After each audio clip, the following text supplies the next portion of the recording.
Okay. First of all, I'm glad to be here, and I would like to thank the organizer for choosing me. It means a lot to me, so I'll do my best.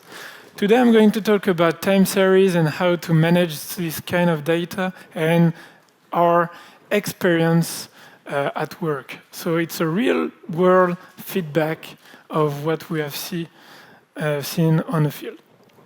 So who am I? I'm Julien Riou. I'm an open source DBA since 10 to 15 years now. And you can see my website. There is a link here. My slides are already available, so if you want to follow the slides, you can click online. And I'm also available on Mastodon. And I love Postgres.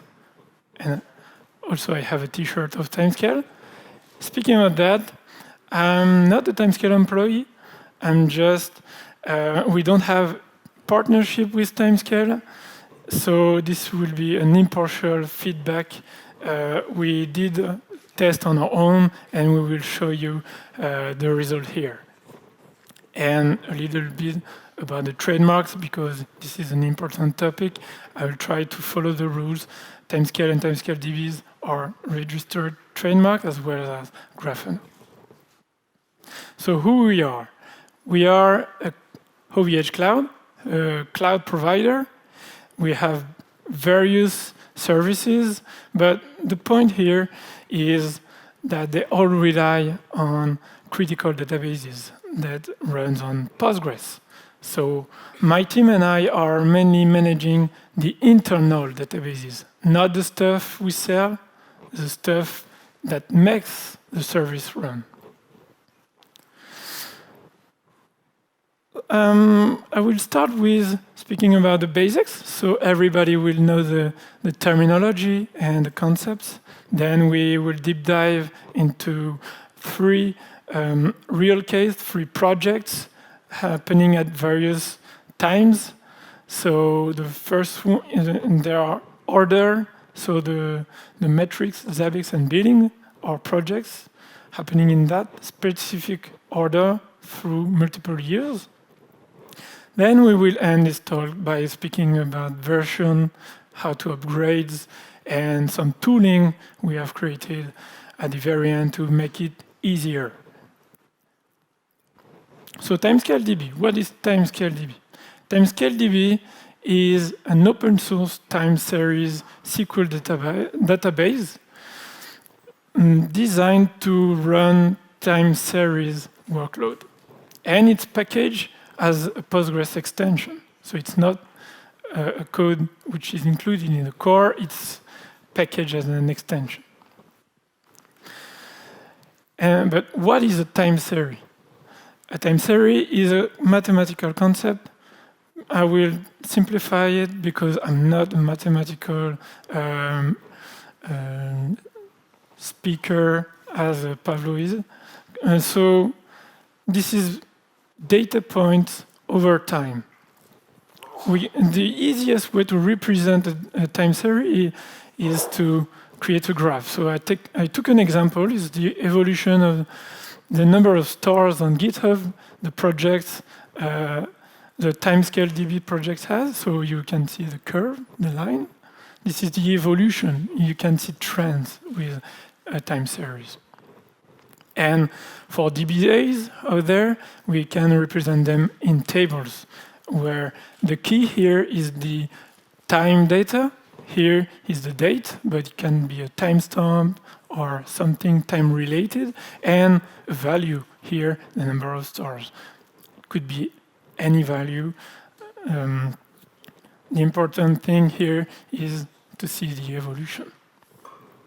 So TimescaleDB has multiple features. We can talk about partition management, because we will see that we have very big tables. Compression to save some space. There are a lot of aggregation tools to make aggregation run faster and in a more efficient way. And there are also job scheduling capabilities to make the DBA's life easier. So first, the partitioning. Imagine you have a big table that's so big that is not manageable. So you have to split this big table into multiple smaller pieces. In the TimescaleDB terminology, the main table is called a hypertable, and the partitions are chunks. So chunks are a subset of the data based on time, in multiple time range for multiple chunks. The compression feature is kind of special because when we heard about compression, we think about gzip, the bzip, and the usual compression algorithm. Here, it's not only the compression, but it's also representing the data into a columnar storage before.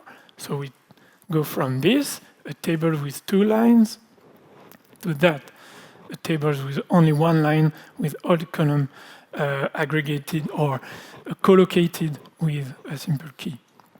And over that, there is some compression happening on the values themselves. So we save a lot of overhead on tables with very tons of lines.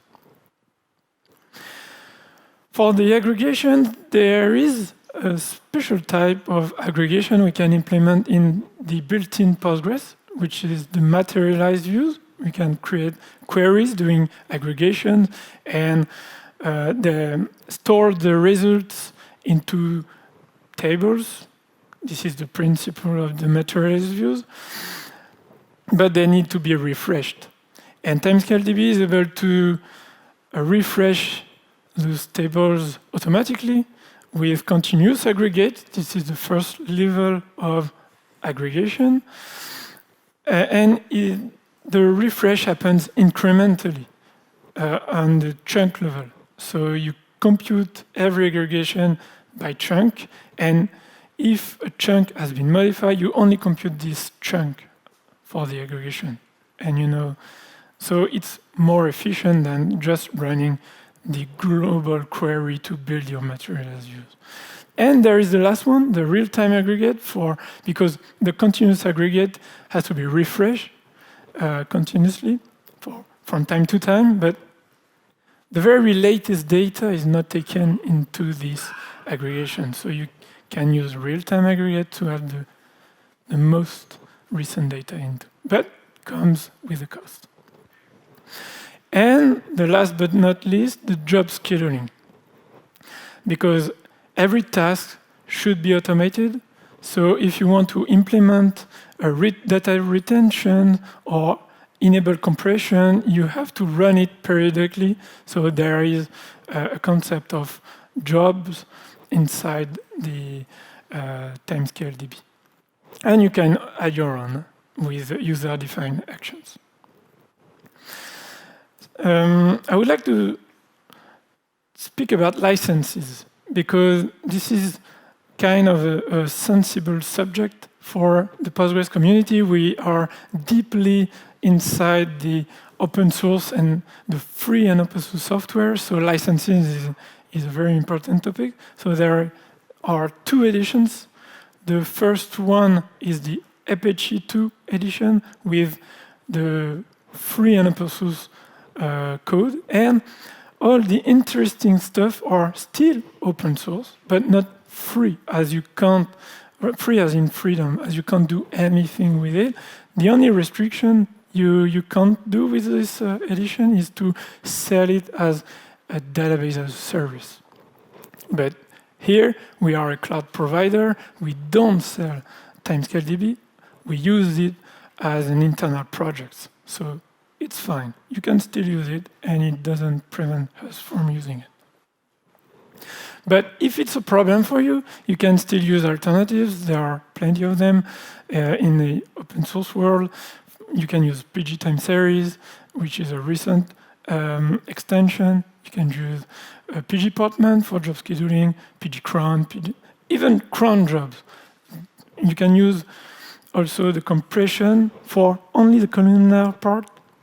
There are even extensions for that. So you can see Postgres is the most advanced open source database because they are also with the extensions. So, the feedbacks. It all started in 2021. We wanted to rebuild our metrics platform. And by that, I mean we had this infrastructure with the servers we are running to create our services, scrapping or collecting data points, then sending them to a metrics backend. This is the big ellipse here, running on Warp 10. Who knows Warp 10 here? All right, nobody. As well as us, a lot of people running this infrastructure left the company. That happens, but also, and okay, more of that on the next slide. And we use Grafana dashboards to display the dashboards. And yes, the problems. The Warp 10 led to major downtimes, like multiple hours, which is unacceptable because of network issues, too much servers, and a failure, cascading errors and stuff, and even data loss, which is even more unacceptable. And there is also an issue on the client side where we have built an open source tool to talk every possible protocol to do metrics thing, which is a bad idea, of course. We wanted to make it simpler and do it one thing and one thing good. So the art, we have self-hosted solution on the left, software as a service on the right, with multiple collectors and backends. And you see there are tons of backends, and we decided to choose 2 of them based on Prometheus, which is kind of a standard right now. And we wanted to benchmark both solutions. And in the 2 solutions, we choose TimescaleDB. Because we know Postgres. All right, if we are able to run Postgres to make our company stable from the database point of view, why not using it also for storing metrics and for everything?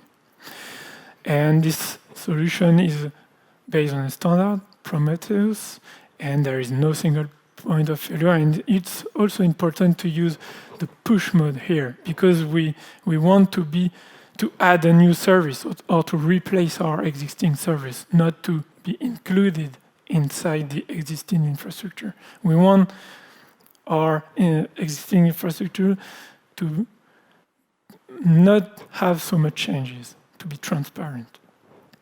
So we come up with this benchmark based on a distributed TimescaleDB running with a proxy in front of them, which is called PromScale, that translates queries from PromQL to SQL. Then we had to use Prometheus agents for scrapping metrics and all of that, and display them with Grafana.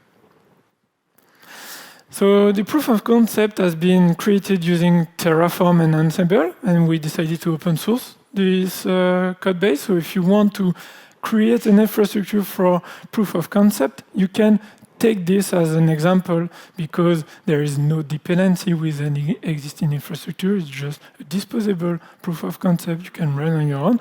Okay, you have to upgrade it because 2021, but it's a good example.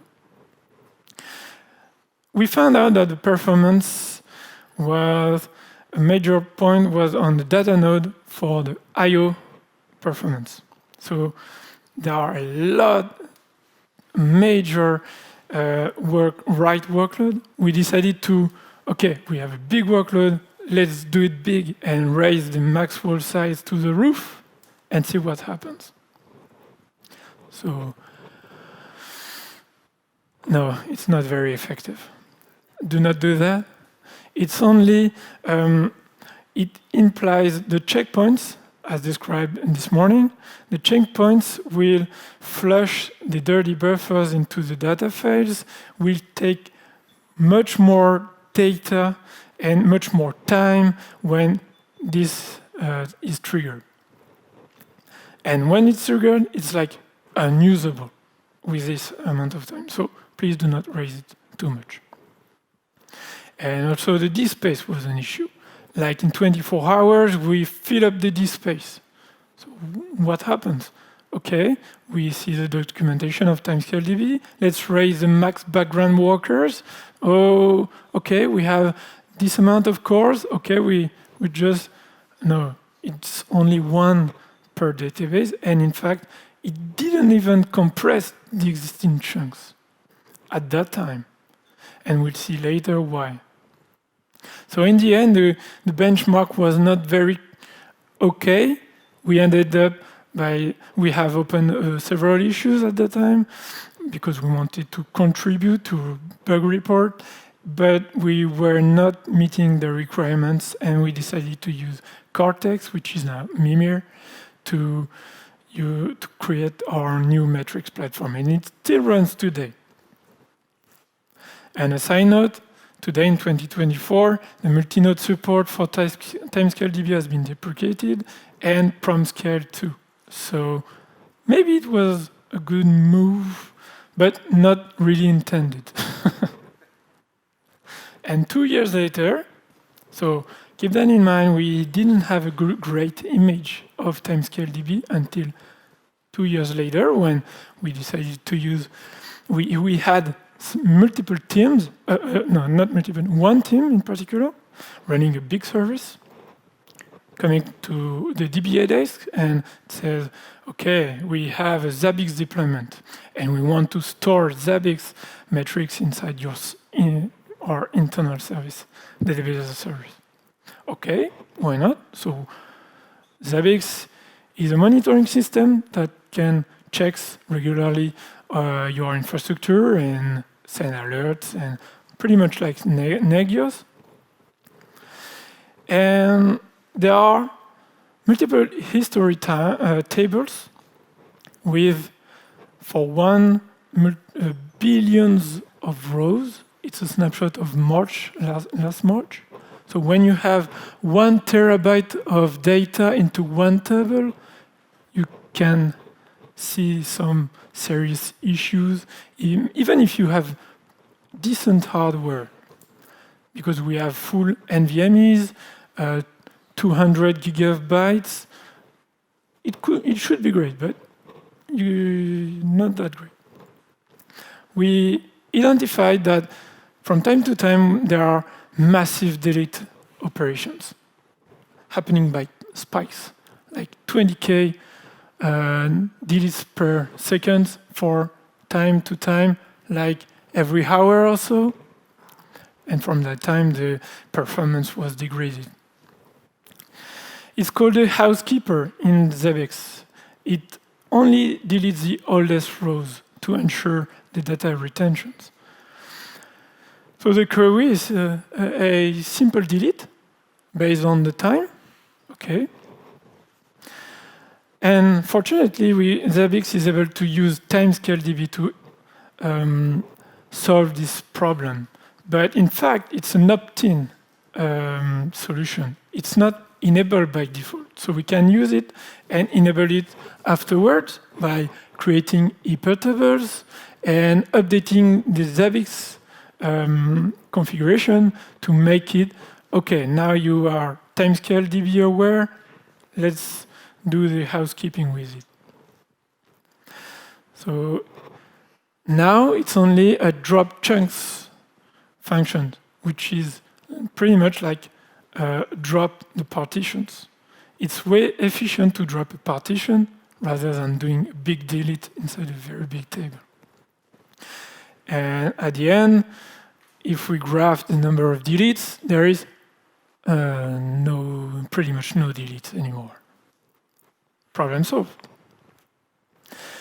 But okay, have you seen this option just before? You can migrate data for existing tables. But this operation is very slow, very heavy. And by slow, it could take hours, days, only for 100 gigabytes, even with big hardware. So at this point, we wanted to move the database and collocate them together. Okay, there is this cluster. It runs on TimescaleDB databases. Let's move all the TimescaleDB databases there because there's a lot of noise. Okay, we want to move there. And what if we can enable on the fly the hypertables? So we do it all at once. For that, we can't use logical replication for that because on one side you don't have TimescaleDB, and on the other side you have TimescaleDB. And by replicating the logical events, decoding the wall, you will decode the main table instead of writing into the chunks directly. It's not really compatible, and it's written in the documentation. So we ended up by recreating empty hypertables, using copy to copy rows with certain condition multiple times. And when we are ready, we just stop the application, copy the latest rows, and restore the regular tables of Zabbix, then enable TimescaleDB inside the databases for Zabbix to use the TimescaleDB and start the application. And now we can remove the previous database, burn it down, and it's migrated. And once again, next problem.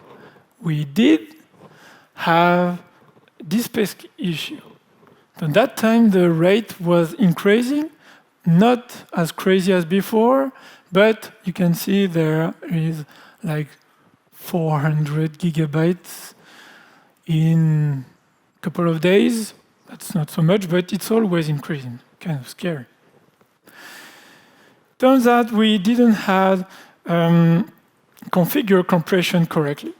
So for compression to work, you need to enable compression by doing an alter table, and you have to grant the login privilege to the user doing the compression. And for us, it's not a user, it's a role, because we delegate the DDLs to a role which is not allowed to connect. So we had a trick for that. We grant login, but we set connection limit to 0. So you can't connect in reality. But it makes TimescaleDB happy, so everyone is happy. And you have to also schedule a compression job and configure and start background workers. Because from time to time, background workers can be stopped or fail, and they are not started. So right now, by enabling the compression, we had these drops of this space because the compression has been triggered here, and oh, this is a nice curve. And what about doing some skates over there? I'm a huge skateboard fan, so problem solved. And I/O. Okay, this time let's do it a little bit lower. And we just have raised the max wall size to 10 gigabytes, and we don't have those. Those were the IOPS, 3K IOPS all the time. And now the disk can take a deep breath and do some other interesting stuff. Problem solved too. You also have to keep watching the TimescaleDB version and ensure that Zabbix is compatible too. Because generally, Zabbix is kind of lagging behind the version of TimescaleDB, and we had upgraded too early for one of the databases, and the check has just failed, so the Zabbix was down. So please take care of the versions. Or wait a little bit before upgrading. It will be OK. In a few days, it will be OK. So conclusion for Zabbix. You should enable TimescaleDB from the beginning before writing the data points. You should, but it's OK if you do this. Afterwards, it will be just a little bit more complicated. You can ensure your background workers are started. You prepare for high I/O workloads and install supported versions. OK, so right now we are a little bit more confident with TimescaleDB. We have a better experience. We have some knowledge. So why not creating our own solution based on TimescaleDB? And by that, what's the most critical part of a cloud provider or a business is the billing system. We want to make money, OK? We just have to live somewhere. So billing system. And my company has the cloud in the name, but we were before the cloud was even invented. So before, we used to loop over the customers and the services. We looked over the price, so double loop, and create bills. It's called a subscription system. And we do it once every month. OK, so what happened every first day of the month? Everything is on fire because you get to check this and every database. Because, of course, there is no central point for doing billing system. Every service is doing it on its own. So we have to grab everything everywhere. But with cloud computing, there is more elasticity. A service can be started at the beginning of the month and stop it 1 hour later and recreate it just after and stop it 2 days later. You can create stop. So, oh, what happens? And we want to make the customer to make them pay for what they really use, to be fair. It's called a consumption system. So the requirements for creating such system for our company was to store consumption metrics somewhere, perform some aggregates regularly, and be able to write old data points, which is important because some units can send them after because they were broken in some way in this system. So, or they missed out some data and they want to resend them in the past. And most of the time series management system today disable this feature. It's only an append only. You can't write from the past. But fortunately for us, TimescaleDB is compatible with this feature. So we decided to go with this infrastructure where each unit will send their data points hourly, so every hour, store them in a queue, so we queue them, so we can consume them and send them to a very big database for storing raw events. We call it mediation, but it's a very big database. And there is a partition by event timestamp. So when the event happened is the partition key here. And we decided to create another smaller database, also based on TimescaleDB, called rating, where we will rate the metrics and create the bills in the end. And this time it's partitioned by the rating timestamp, not the event, only the time where the bill has been created. And because we want to crawl the past, we have to track the evolution of price, the catalog, the service prices based on timestamp, and we have a regular Postgres database we call catalog. So we can know at that point of time which price it was. So mediation, it stores raw events, and it computes daily aggregates.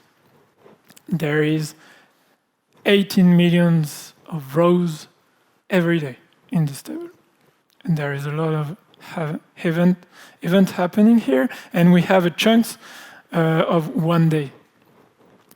And we compress them after 6 months, so it's uncompressed for a long period of time, and the last time we drop it after 7 months. And the aggregation is regular aggregation. Okay, it means scary, but it's only minimum, average, maximum, and a count of number of events, and we group by the time, the customer, and the subscription. Classic. So for that, we use continuous aggregates. So we can compute this every hour or regularly. And so when we want to query the data, it's right there. We have 2 policies. So why 2 and not why only not for refreshing the aggregates?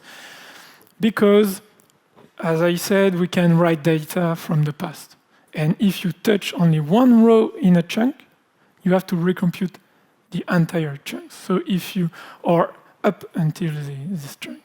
So if you have serious batches from the past, it can hammer down the database at the compute time.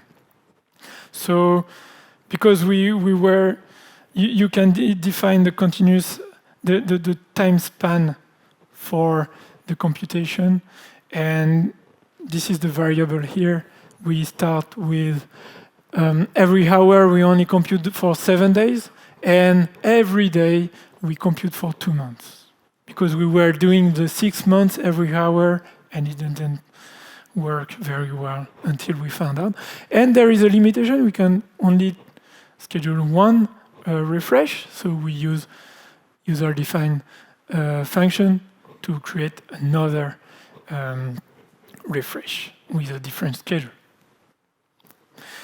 Okay, so continuous aggregates, as we said, it's a materialized view. We refresh policies, store in a materialized hypertable. So okay, it's a partition table. But we decided to use real-time aggregates. So you can alter the materialized view and enable the feature by doing materialize only equal false. And it shifts a little bit. You still have your main table, your materialized views, and a view on top of that doing a union between both. So now you have all the data in real time. But this operation can be expensive. This one is okay. So the rating, okay, even it's the second database when we create billing system bills. Even if it's smaller, we had some challenges with this database because there is 122 million of rows in this table uncompressed and 3 billion of rows compressed after 3 days in 2 separate tables. Okay, the same chunk, same retention. And at some point, we decided, oh, we made a mistake. We have forgotten to add a primary key, not a real primary key. We decided that there is a unique key in the table, but the unique key doesn't fit the requirement anymore because it's not that unique across all the units. So let's create one and solve the problem. Okay, let's add a simple ID column. Let's do a big serial and not null. Boom. Oh, you cannot add a column with non-constant default expression. Okay, we need to find another, because there is compression, we have to find another way. So 3 billion of rows. Let's try another solution. We decompress the chunks, add the column, and compress the chunks. Easy algorithm. Oh, we fill the disks. okay, because we decompressed everything before. So another try, do it more sequentially by creating, by decompressing chunks and do it in a running way. And it was okay. It took several days, even weeks, to do that. So yeah. And a little tip about compression. You have to choose what's called a segment. It's a column or multiple columns inside, I think it's one column, I'm not sure, but at least one column, that you do group rows together. You should segment by natural data, the data that correlate together. Not too high cardinality, not too low, and a good batch is 1,000 tuples. And I'll take the example for the very high cardinality, because that's what happens when we were compressing the chunks. We saw that the disk wasn't really going down, it was just the same and even more. It was only because the segment. So here we have a table, 2 same timestamps, so you can group by this timestamp. We have a unique ID, and 1 subscription, 2 and the quantity. With a very high cardinality, you end up with the same table with even an overhead. But if you compress by the subscription, for example, you can have multiple time and for the same time and compress more, which is better. So okay, right now we don't have any more a big workload at the beginning of the month. We can even more, we can predict what will be built for the next month based on this trend. So this was my real feedback. So what can we do? So with all the different projects, we have seen various issues or things that we should take care of is the version management. Because TimescaleDB is very active, you have to follow the upgrades. And when we started, there were a ton of segmentation faults. And using Postgres, you are not used to having those segmentation faults. And it's because it was triggered by the extension, but fortunately over time, those was reduced and we don't have them anymore. But because we have upgraded the extension. And how to upgrade? Always read the change logs, because there are some operations you have to do sometimes, like rebuild aggregates. But it's very rare. You can update the package, the extension, and then you have to alter the extension and update it. But with TimescaleDB, you have to use the -x, which means don't load any query before returning the CLI.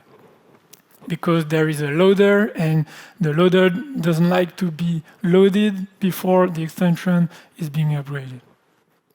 Or you can use Ansible to automate the upgrade, and I've patched this module to make it reconnect just before the update, because we have seen that it's easy to use pSQL, but when you automate things, it's much harder. So right now, Ansible is patched.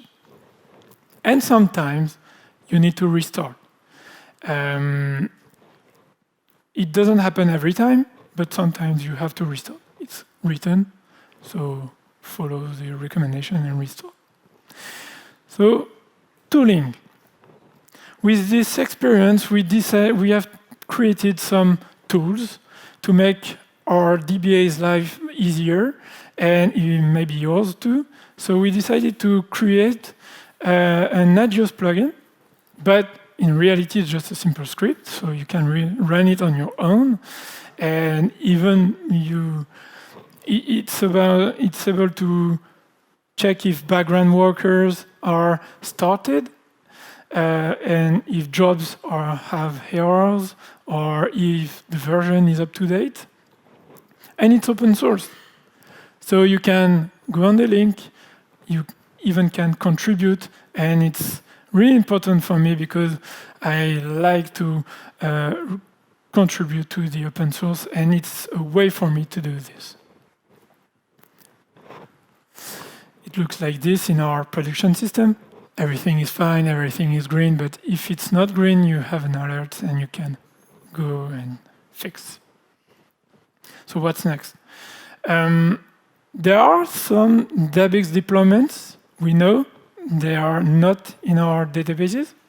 So we want to include them into our internal service, so they will be able to use TimescaleDB, and they will have the same knowledge and same experience as we have, instead of recreating the service on their own.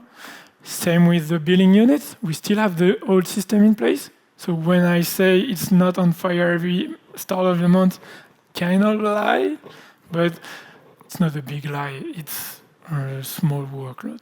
So we have to migrate the remaining units. And we have a change data capture platform based on Debezium and Kafka to create our data lake and our data warehouse.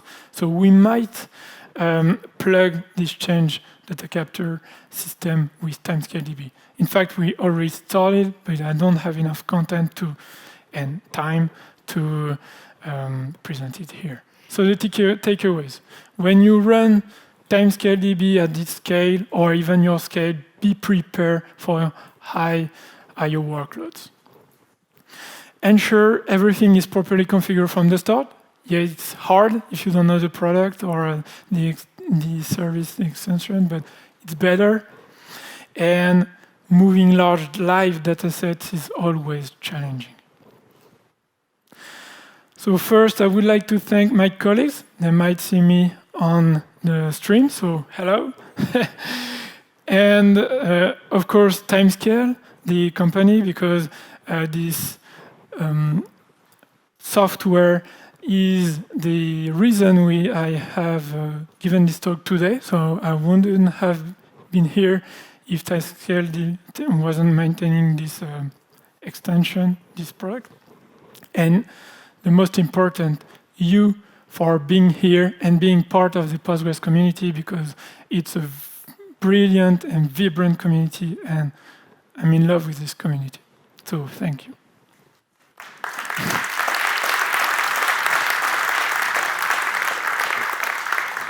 If you have questions. Julien, thank you very much. I've got the red one.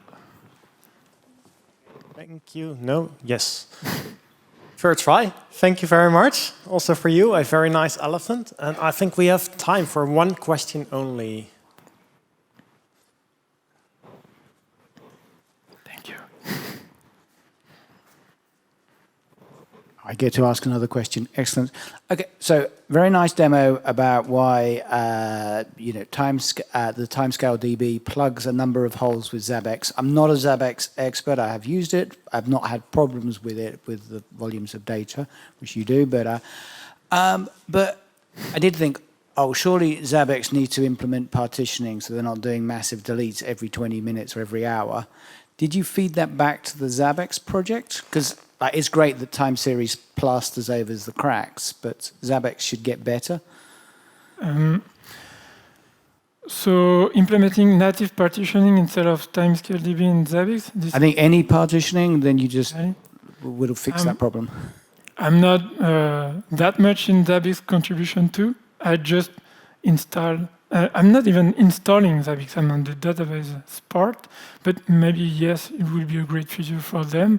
But other than that, storing metrics inside the database with Zabbix might not be a good idea because in our case, we already have a metric system. So why not use it? They use their own Postgres databases for their own implementation of their own Zabbix.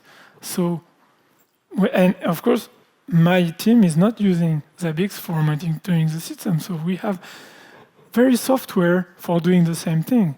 If we should use the same thing, and by removing Zabbix, for example, or choosing the metric system, we remove the problem. So to improve Zabbix, that would be a great idea, but not implemented at our own company. Okay, thank you very much. You're welcome. Thank you.